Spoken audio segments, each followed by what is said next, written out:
ഇപ്പോൾ അറിവിൻ്റെ പാഠപുസ്തകം തയ്യാറാക്കി അവതരിപ്പിക്കുന്നത് വല്യശാല രാജു. എഡിറ്റിംഗ് ശബ്ദമിശ്രണം ബോണി ജെ ബേസു.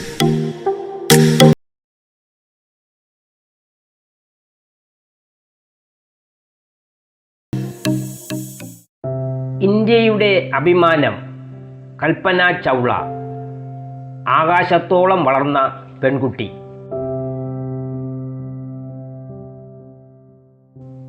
വീട്ടിലെ ഏറ്റവും ഇളയ കുട്ടിയായിരുന്നു അവൾ.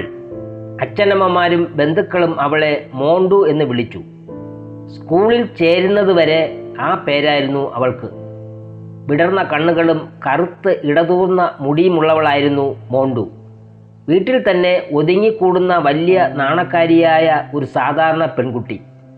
ആ നാണം കുണുങ്ങിയാണ് പിന്നീട് ഭാരതത്തിൻ്റെ അത്ഭുതമായ കൽപ്പന ചൗളയായി വളർന്നത്. 1961 ജൂലൈ 1 ഹരിയാനയിലെ കർണൽ നഗരത്തിലാണ് കൽപ്പന ചൗള ജനിച്ചത്. ബനാർസിലാൽ ചൗളയുടെയും സഞ്ജോതിയുടെയും 4 മക്കളിൽ ഏറ്റവും ഇളയവൾ. സുനിത, ദീപ, സഞ്ജയ് എന്നിവരാണ് സഹോദരങ്ങൾ. കർണലിലെ ഗ്രാൻഡ് ട്രങ്ക് റോഡിന് സമീപത്തുള്ള ഒരു പഴയ കെട്ടിടത്തിലായിരുന്നു അവരുടെ കുടുംബം താമസിച്ചിരുന്നത്. കൽപ്പന ജനിക്കുമ്പോൾ ബനാർസിക്ക് ചെറിയ ഇരുമ്പ് പെട്ടികളുടെ കച്ചവടമായിരുന്നു. വീടിന് സമീപത്തെ ഗ്രാൻഡ് ട്രങ്ക് റോഡിലെ ഒരു കടയിലാണ് ഇരുമ്പ് പെട്ടികൾ നിർമ്മിച്ചിരുന്നത്. ഈ കടയിൽ നിന്നുള്ള തുച്ഛ വരുമാനമായിരുന്നു കുടുംബത്തിൻ്റെ ഏക ആശ്രയം. അച്ഛനമ്മമാർ ഉൾപ്പെടെ മോണ്ടുവിൻ്റെ വീട്ടിലെ മുതിർന്നവരെല്ലാം നല്ല അധ്വാനശീലരായിരുന്നു.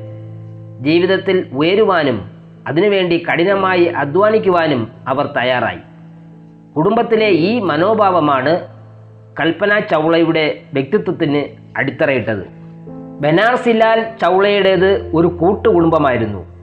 സഹോദരങ്ങൾ ഉൾപ്പെടെ നിരവധി അംഗങ്ങളുള്ള കുടുംബത്തിലെ ഏറ്റവും മൂത്ത ആൾ എന്ന നിലയിൽ കുടുംബഭാരം അദ്ദേഹത്തിൻ്റെ ചുമലിലായി. എന്നാൽ അച്ഛനമ്മമാരുടെ മിടുക്ക് കൊണ്ട് കൽപ്പനയും സഹോദരങ്ങളും ദാരിദ്ര്യത്തിൻ്റെ കെടുതികൾ അറിഞ്ഞിരുന്നില്ല. മികച്ച വിദ്യാഭ്യാസം നേടുവാനും കൽപ്പന ചൗളയ്ക്ക് കഴിഞ്ഞു. കൽപ്പന ജനിച്ച് അധികം കഴിയും മുമ്പ് ബനാർസിലാൽ ഇരുമ്പ് പെട്ടി കച്ചവടം അവസാനിപ്പിച്ചു. ടയർ വ്യവസായത്തിലായിരുന്നു അദ്ദേഹത്തിൻ്റെ അടുത്ത ശ്രദ്ധ.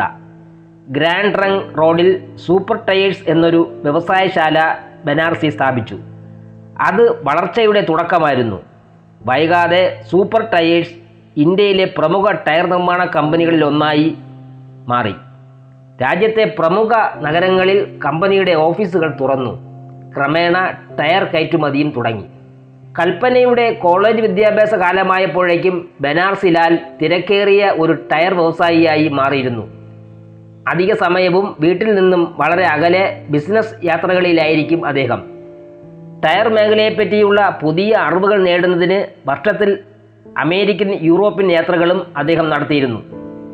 ഒരു ചെറിയ ഇരുമ്പ് പെട്ടി കച്ചവടത്തിൽ നിന്നും വൻ വ്യവസായിയായുള്ള ബനാർസിലാലിൻ്റെ വളർച്ച ആരെയും അത്ഭുതപ്പെടുത്തുന്നതായിരുന്നു. ടയർ വ്യവസായം തുടങ്ങുവാനുള്ള മൂലധനമോ സാങ്കേതിക വിദ്യയോ പരിചയമോ അദ്ദേഹത്തിന് ഇല്ലായിരുന്നു. എങ്കിലും കഠിന പരിശ്രമത്തിലൂടെ താൻ സ്വപ്നം കണ്ടതെല്ലാം അദ്ദേഹം സ്വയം നേടിയെടുത്തു. അച്ഛൻ്റെ അത്ഭുതകരമായ ഈ വളർച്ചയാണ് ജീവിതത്തിൽ ഉയരങ്ങൾ വെട്ടിപ്പിടിക്കുവാൻ കൽപ്പന ചൗളയ്ക്ക് ആദ്യ പ്രചോദനമായത്. 1984 കൽപ്പന ചൗള എയറോനോട്ടിക്കൽ എഞ്ചിനീയറിംഗിൽ മാസ്റ്റർ ബിരുദം ലഭിക്കുന്നത്. അധികം വൈകാതെ അവർ കൊളറാഡോ സർവകലാശാലയിൽ ഗവേഷണം തുടങ്ങി. 1988 ഗവേഷണം പൂർത്തിയാക്കിയ കൽപ്പനയ്ക്ക് ഡോക്ടറേറ്റ് ലഭിച്ചു. അതോടെ കൽപ്പന ഡോക്ടർ കൽപ്പന ചൗളയായി. ഈ ഗവേഷണത്തിനിടയിലാണ് കൽപ്പനയ്ക്ക് വിമാനം പറത്താനുള്ള ലൈസൻസ് കിട്ടിയത്. കൊളറാഡോയിൽ പ്രൊഫസർ റോബർട്ട് കൾപ്പായിരുന്നു കൽപ്പനയുടെ ഗവേഷണ ഗൈഡ്. എന്നാൽ കൽപ്പനയുടെ ആത്മാർത്ഥതയും കഠിന അധ്വാനവും സർവകലാശാലയിലെ മറ്റൊരാൾ ശ്രദ്ധിക്കുന്നുണ്ടായിരുന്നു. CY ചൗ എന്ന പ്രൊഫസറായിരുന്നു അത്. ചൗവിന് കൽപ്പനയെ ഒരു മകളെപ്പോലെ ഇഷ്ടമായിരുന്നു. ഡോക്ടറേറ്റ് ലഭിച്ച ഉടനെ പൗവിൻ്റെ ശ്രമഫലമായി നാസയുടെ ആംസ് ഗവേഷണ കേന്ദ്രത്തിൽ കൽപ്പന ചൗളയ്ക്ക് ജോലി കിട്ടി. കാലിഫോർണിയയിലെ സണ്ണിവേലിയിലുള്ള ആ ഗവേഷണ കേന്ദ്രത്തിൽ 1988 മുതൽ 1994 വരെ കൽപ്പന ജോലി തുടർന്നു. 1982 ആദ്യം കൽപ്പന ചൗള അമേരിക്കയിലെത്തുന്നത്. 1990 29-ാമത്തെ വയസ്സിൽ കൽപ്പനയ്ക്ക് അമേരിക്കൻ പൗരത്വവും കിട്ടി. അധികം വൈകാതെ അവർ ഇന്ത്യൻ പൗരത്വം ഉപേക്ഷിച്ചു.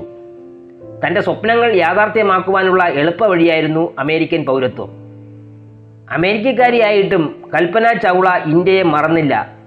മനസ്സുകൊണ്ട് എന്നും ഇന്ത്യക്കാരിയായിരുന്നു അവർ. അമേരിക്കയിലെ ഇന്ത്യക്കാരുമായി അടുത്ത് ഇടപെട്ടു. ഇന്ത്യൻ ക്ലാസിക്കൽ കലകൾ ഇഷ്ടമായിരുന്ന കൽപ്പന ഒരിക്കൽ ഭരതനാട്യം പഠിക്കാൻ ചേരുകയും ചെയ്തിരുന്നു. ഇന്ത്യൻ ഭക്ഷണത്തോടുള്ള പ്രിയം അവരെ ഇന്ത്യൻ റെസ്റ്റോറൻറ്റുകളിലെ സ്ഥിരം സന്ദർശകയാക്കി. 1998 മുതൽ ലോകമെമ്പാടുമുള്ള സ്കൂൾ കുട്ടികൾക്ക് വേണ്ടി നാസ ബഹിരാകാശ പരിശീലന പരിപാടി സംഘടിപ്പിച്ചു തുടങ്ങി. 18 ദിവസം നീളുന്ന ഈ പരിപാടിയിലേക്ക് തുടക്കം മുതലേ ഇന്ത്യയിലെ ടാഗോർ ബാലനികേതനിൽ നിന്നുള്ള 2 കുട്ടികളെ കൽപ്പനയുടെ ശുപാർശ പ്രകാരം പങ്കെടുപ്പിച്ചിരുന്നു. ആദ്യ ബഹിരാകാശ യാത്രയിൽ കൽപ്പന കൊണ്ടുപോകാൻ ആഗ്രഹിച്ചത് മറ്റൊന്നുമായിരുന്നില്ല. ടാഗോർ ബാലനികേതനിൽ തന്നെ പഠിപ്പിച്ച നിർമ്മല നമ്പൂതിരിപ്പാടിന് ആദരം അർപ്പിക്കുന്ന ബാനറായിരുന്നു അത്. കൽപ്പനയ്ക്ക് ഇന്ത്യയോടുള്ള സ്നേഹത്തിൻ്റെ തെളിവുകളായിരുന്നു ഇതൊക്കെ. എന്തൊക്കെ കഷ്ടപ്പാടുകൾ സഹിച്ചാലും ശരി, ഒരു ബഹിരാകാശ സഞ്ചാരി ആയേ തീരൂ. അമേരിക്കയിലെ പഠനകാലത്ത് കൽപ്പന തീരുമാനിച്ചതായിരുന്നു അത്. എയ്റോസ്പേസ് എഞ്ചിനീയറിംഗിലെ ഗവേഷണ ബിരുദവും ഭർത്താവായ ഹാരിസണിൻ്റെ പ്രോത്സാഹനവും കൽപ്പനയുടെ ആഗ്രഹത്തെ പതുക്കെ വളർത്തി.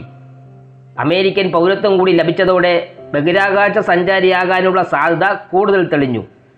ഈ സമയത്താണ് നാസ ആസ്ട്രോനോട്ടുകളെ തേടുന്ന പരസ്യം പ്രസിദ്ധീകരിച്ചത്.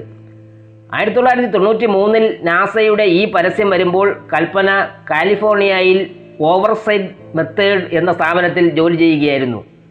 മോഹിച്ചത് പരസ്യരൂപത്തിൽ മുന്നിൽ വന്നതോടെ കൽപ്പന അപേക്ഷ അയച്ചു. എന്നാൽ അത്തവണ കൽപ്പനയെ തിരഞ്ഞെടുത്തില്ല. 1994 നാസ വീണ്ടും അപേക്ഷ ക്ഷണിച്ചു. അപേക്ഷ അയച്ചെങ്കിലും കൽപ്പനയ്ക്ക് വലിയ പ്രതീക്ഷ ഉണ്ടായിരുന്നില്ല. അതുകൊണ്ട് തന്നെ നാസയിൽ നിന്ന് അഭിമുഖത്തിന് ക്ഷണം ലഭിച്ചപ്പോൾ കൽപ്പന അത്ഭുതപ്പെട്ടു പോയി. ഹൂസ്റ്റണിലെ ജോൺസൺ സ്പേസ് സെൻ്ററിലായിരുന്നു അഭിമുഖം. തിരഞ്ഞെടുക്കപ്പെട്ടവരുടെ അന്തിമ ലിസ്റ്റ് 1994 ഡിസംബർ 8 നാസ പ്രഖ്യാപിച്ചു. അതിൽ കൽപ്പന ചൗള ഉണ്ടായിരുന്നു. 1995 മാർച്ചിൽ ജോൺസൺ സ്പേസ് സെൻ്ററിൽ 1 വർഷത്തെ പരിശീലനം തുടങ്ങി. പരിശീലനം പൂർത്തിയാക്കിയ കൽപ്പനയെ ഒരു ട്രെയിനി ആസ്ട്രോനോട്ട് ആയി തിരഞ്ഞെടുത്തു. അപേക്ഷ അയച്ച 2962 പേരിൽ 5 വനിതകളടക്കം 19 പേരെയാണ് നാസ അന്ന് തിരഞ്ഞെടുത്തത്. അതോടെ ആകാശത്തിന് മീതെ പറക്കുക എന്ന ലക്ഷ്യത്തോട് കൽപ്പന കൂടുതൽ അടുത്തു. 1997 നവംബർ 19 ബുധനാഴ്ച അമേരിക്കയിലെ ഫ്ലോറിഡയിലുള്ള ജോൺ എഫ് കെന്നഡി സ്പേസ് സെൻ്ററിലെ വിശാലമായ റൺവേയിൽ ഒരു കൂറ്റൻ ബഹിരാകാശ വാഹനം വിക്ഷേപണത്തിന് തയ്യാറായി നിൽക്കുകയാണ്. കൽപ്പന ചൗള അടക്കമുള്ള ബഹിരാകാശ യാത്രികരായിരുന്നു അതിൽ.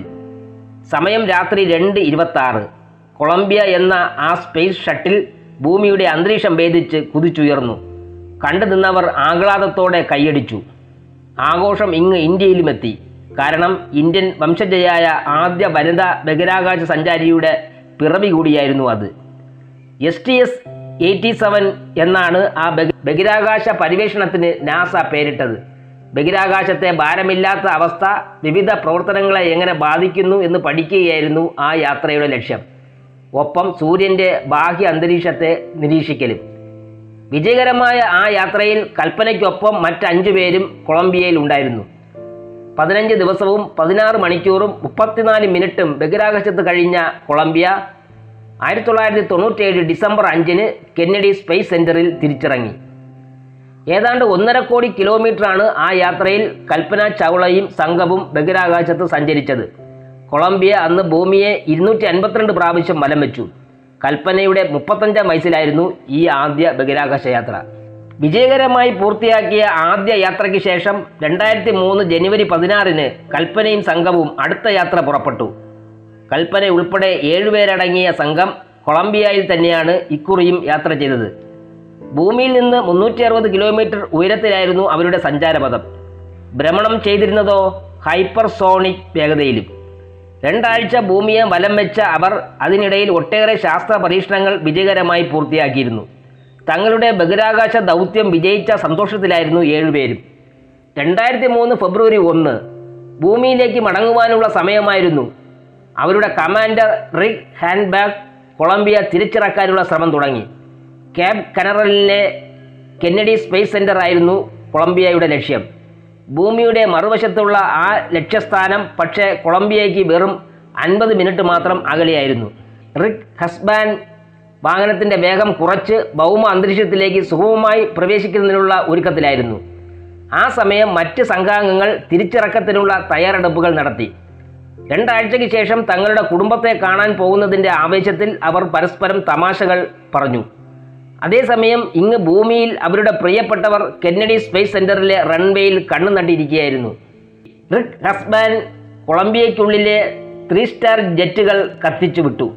അതോടെ വാഹനം ഭൗമ അന്തരീക്ഷത്തിലൂടെ ഒരു ഗ്ലൈഡർ പോലെ തെന്നി നീങ്ങി തുടങ്ങി. ഭൗമ അന്തരീക്ഷത്തിന് സാന്ദ്രത ഏറിക്കൊണ്ടിരുന്നു. ഭീമൻ വാഹനവും അന്തരീക്ഷവും തമ്മിലുള്ള ഘർഷണം കാരണം താപനില വൻതോതിൽ വർദ്ധിച്ചു. മങ്ങിയ പിങ്ക് നിറത്തിലുള്ള തീജ്വാലകൾ തങ്ങളുടെ വാഹനത്തെ പൊതിയുന്നത് ചില്ല് ജാലകത്തിലൂടെ അതിനുള്ളിലെ ആസ്ട്രോനോട്ടുകൾ കണ്ടു. അവർ ഒരു ദുരന്തം മുന്നിൽ കാണുകയായിരുന്നു. ശാന്ത സമുദ്രത്തിലെ ഹവായ് ദ്വീപിന് മുകളിലൂടെയായിരുന്നു അപ്പോൾ കൊളംബിയയുടെ പറക്കൽ.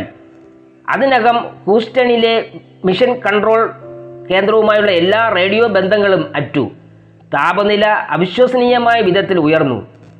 1700 ഡിഗ്രി സെൽഷ്യസിലേക്ക് എത്തിയിരുന്നു. താപനില ഉയർന്നതോടെ ബഹിരാകാശ വാഹനം റേഡിയോ തരംഗങ്ങൾക്ക് കടന്നു വരാൻ പറ്റാത്ത അവസ്ഥയിലായി. ഇതോടെയാണ് ഭൂമിയിലെ മിഷൻ കൺട്രോൾ കേന്ദ്രവുമായുള്ള വാഹനത്തിൻ്റെ ബന്ധം അറ്റത്. 15 മിനിറ്റിനുള്ളിൽ കൊളംബിയയുമായുള്ള റേഡിയോ ബന്ധം പുനഃസ്ഥാപിക്കപ്പെട്ടു. അത് വീണ്ടും പ്രതീക്ഷ നൽകി. സാൻ ഫ്രാൻസിസ്കോ ഉൾക്കടലിന് മുകളിലായി ഭൂമിയിൽ നിന്ന് 63 കിലോമീറ്റർ ഉയരത്തിലായിരുന്നു അപ്പോൾ കൊളംബിയ. കെന്നഡി സ്പേസ് സെന്ററിലെ റൺവേയിലെത്താൻ ഏതാണ്ട് 16 മിനിറ്റ് മാത്രം മതിയായിരുന്നു അവർക്ക്. പെട്ടെന്നാണ് മിഷൻ കൺട്രോൾ കേന്ദ്രത്തിലെ സെൻസറുകൾ വാഹനത്തിൻ്റെ താപനിലയിൽ വൻ വ്യതിയാനം രേഖപ്പെടുത്തിയത്. മാത്രമല്ല കൊളംബിയയുടെ ഇടത് ചിറകിൻ്റെ പിൻവശത്ത് തീജ്വാല കണ്ടു. ഒപ്പം വാഹനത്തിൻ്റെ ടയറുകളിൽ ഒന്നിൽ കാറ്റ് കുറയാനും തുടങ്ങി. ബഹിരാകാശ ഗവേഷണ ചരിത്രത്തിലെ തന്നെ ഒരു വൻ ദുരന്തം യാഥാർത്ഥ്യമാകുകയായിരുന്നു. അല്പനേരത്തിനകം ഭൂമിയിൽ കാലുകുത്തുന്ന നിമിഷം കാത്തിരുന്ന ഓരോ സഞ്ചാരിയും അതിനെ വരവേൽക്കാനൊരുങ്ങി. അധികം വൈകിയില്ല. കൊളംബിയ ഒരു തീഗോളമായി മാറി. നിമിഷങ്ങൾക്കകം അത് പൊട്ടിത്തെറിച്ചു. ടെക്സാസ്, ഫ്ലോറിഡോ സംസ്ഥാനങ്ങളിലായാണ് കൊളംബിയയുടെ അവശിഷ്ടങ്ങൾ ചിതറി വീണത്.